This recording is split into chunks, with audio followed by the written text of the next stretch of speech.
नमस्कार साथियों, मैं प्रमोद उपाध्याय बाल विद्या मंदिर सीनियर सेकेंडरी स्कूल का त्रिपुरा नागौर के लर्निंग पोर्टल पर आपका हार्दिक स्वागत करता हूं। आज के वीडियो में हम कक्षा 8 विषय हिंदी अध्याय 12 सुदामा चरित, जिसको लिखा है नरोत्तम दास ने। तो ये जो दोहे लिखे हैं नरोत्तम दास ने, ये श्री कृष्ण और सुदामा के बीच जो मिलन है उसके बारे में बताया गया है इसके अंदर।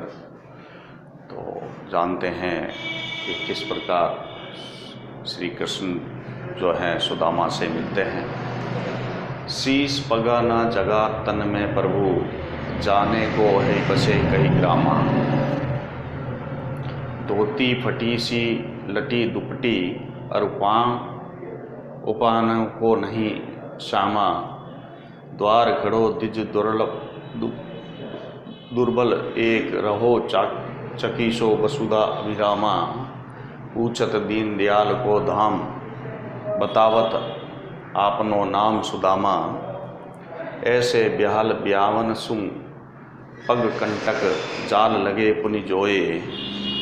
हाय महा दुख पायो सका तुम, आए इते न किते दिन खोए। देख सुदामा की दीन दशा, करुणा करके करुणा निधि रोए। पानी परात को हाथ छुओ नहीं, नैनन के जल सूं पग धोए। तो ये बात जो है नरोत्तम दास ने बताई है इन दोहों के माध्यम से कि एक श्री कृष्ण जो हैं द्वारकाधीश में रहते हैं और वहाँ पर एक उनका जो घर भवन के बाहर जो है एक द्वारपाल खड़ा है। तो वहाँ पर सुदामा जी पहुँचते हैं। तो सुदामा जी को भेजने वाली उनकी पत्नी होती है। तो ज़बरदस्ती पत्नी सुदामा को कहती है कि आप अपने एक बार मित्र से मिलिए। तब सुदामा श्री कृष्ण के पास आते हैं। तो सबसे पहले द्वारपाल से उनकी मुलाकात होती है। तो द्वारपाल जाके श्री कृष्ण को क्या कहते हैं सुनिए। शीश पगा ना जगा तन में प्रभु। द्वारपाल जाके श्री कृष्ण को क्या कहता है कि हे प्रभु, जिसके माथे पर पगड़ी नहीं है और शरीर पर एक ढीला ढाला कुर्ता पहना हुआ है, जाने को अही बसे कई ग्रामा, और वह अपने आप को एक कहीं किसी गांव का वासी बताता है। धोती फटी सी लट्टी दुपटी, यानी उसके जो धोती है वो फटी हुई है और लपेटी हुई है।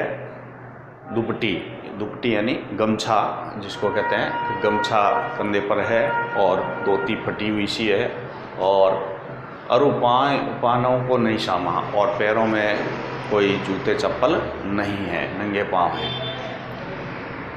द्वार खड़ो द्विज दुर्बल एक, द्वार खड़ो द्विज दुर्बल एक, यानी द्वारपाल श्री कृष्ण को कह रहे हैं कि दरवाजे पर एक ब्राह्मण, द्विज यानी ब्राह्मण, जो एक दुबला पतला ब्राह्मण है वो खड़ा है, जिसने एक फटी सी धोती पहनी है, जिसके माथे पर कोई पगड़ी नहीं है, एक ढीला ढाला सा शरीर पर कुर्ता पहना हुआ है।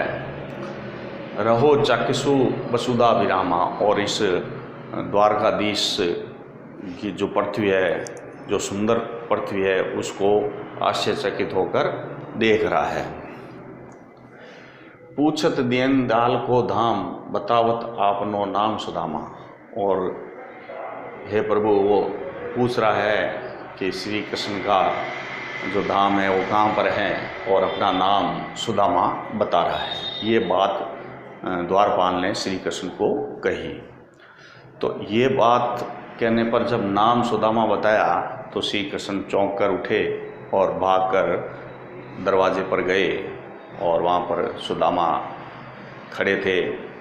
तब श्री कृष्ण ने उनको अपने भवन में बुलाया और उसी स्थान पर बैठाया जहाँ पर वो गद्दी पर बैठा करते थे। ऐसे, और फिर कहने लगे, ऐसे बेहाल ब्यावन सु पग कंटक जाल लगे पुनि जोए। फिर श्री कृष्ण जो हैं सुदामा से कहने लगे कि ऐसे बेहाल ब्यावन सूं कि आपकी तो एड़ियाँ हैं जो फटी हुई हैं, पग कंटक और पैरों में कांटे लगे हुए हैं, उनको जो है श्री कृष्ण बैठा कर उनको ढूंढ रहे हैं और उनको निकाल रहे हैं सुदामा के पैरों से। हाय माँ दुख पायो सका, ये श्री कृष्ण कह रहे हैं सुदामा जी को कि हाय, अरे मित्र, आपने तो बहुत ही दुख पाया है। तुम आए इतने न कितने दिन होए, कि तुम यहाँ पर मेरे पास क्यों नहीं आए, इतने दिन तुम कहाँ गए हुए थे। ये श्री कृष्ण है जो सुदामा जी को कह रहे हैं। श्री कृष्ण सुदामा को कह रहे हैं कि आपकी जो एड़ियाँ हैं फटी हुई जो हैं, उनको देखकर और उनके पैरों से कांटे निकाल रहे हैं, और बात को कह रहे हैं कि इतना दुख आपने हे मित्र क्यों भोगा, तुम मेरे पास क्यों नहीं आए, इतने न किते तुम इधर उधर इतने दिन कहाँ लगाए।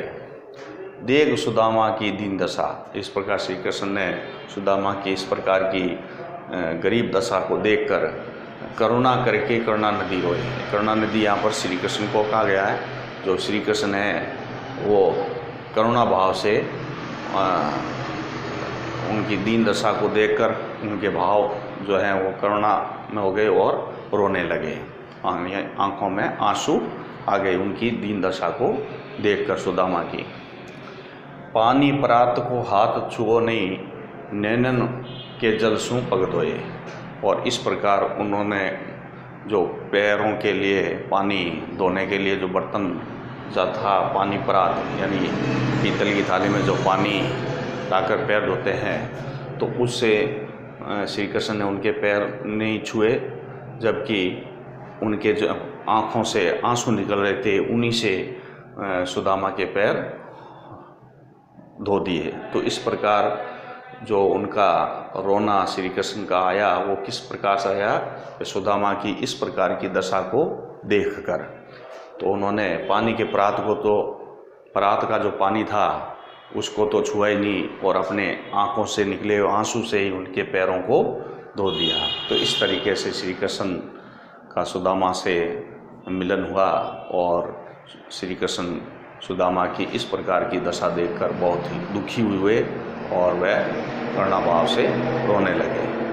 तो इस प्रकार की ये नरोत्तम दास ने दोहे लिखे हैं जो श्री कृष्ण और सुदामा के मिलन के बारे में बताया गया है।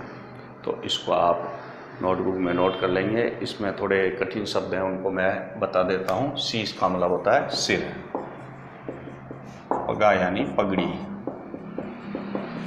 जंगा तन में, जंगा यानी ढीला ढाला कपड़ा, ढीला कपड़ा।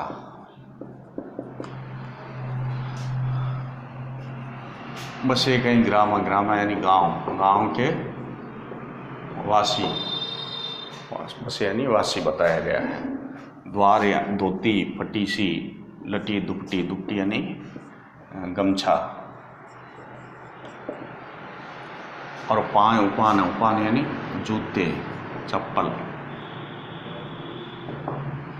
पाँ यानी पैर, द्वार यानी दरवाज़ा, जो द्वारकाधीश का दरवाज़ा था उस पर जो द्वारपाल खड़ा था, द्विज यानी ब्राह्मण,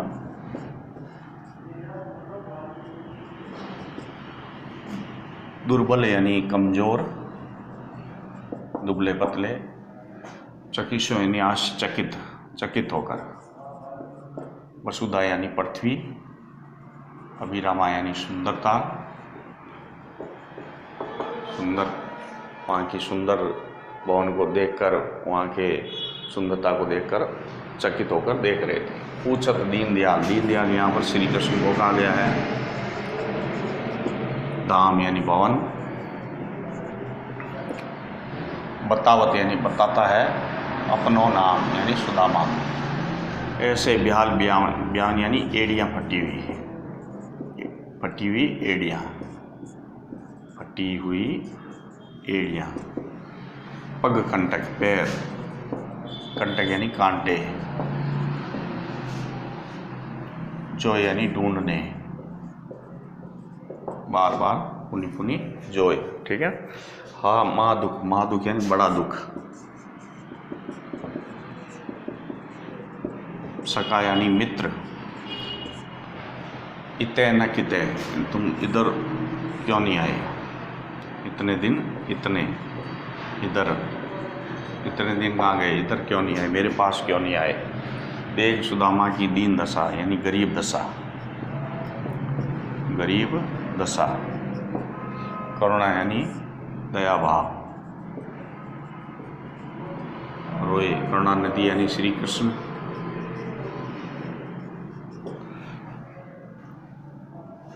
हाथ छुआ नहीं यानी परात के अंदर जो पानी था पैरों को धोने के लिए, सुदामा जी के पैरों को धोने के लिए लाया गया, उसको नहीं छुआ। नैनन यानी आँखें, आँखों से, आँखों का जल यानी अश्रु, आंसू, आंसू से पग धोए यानी पैर धोए।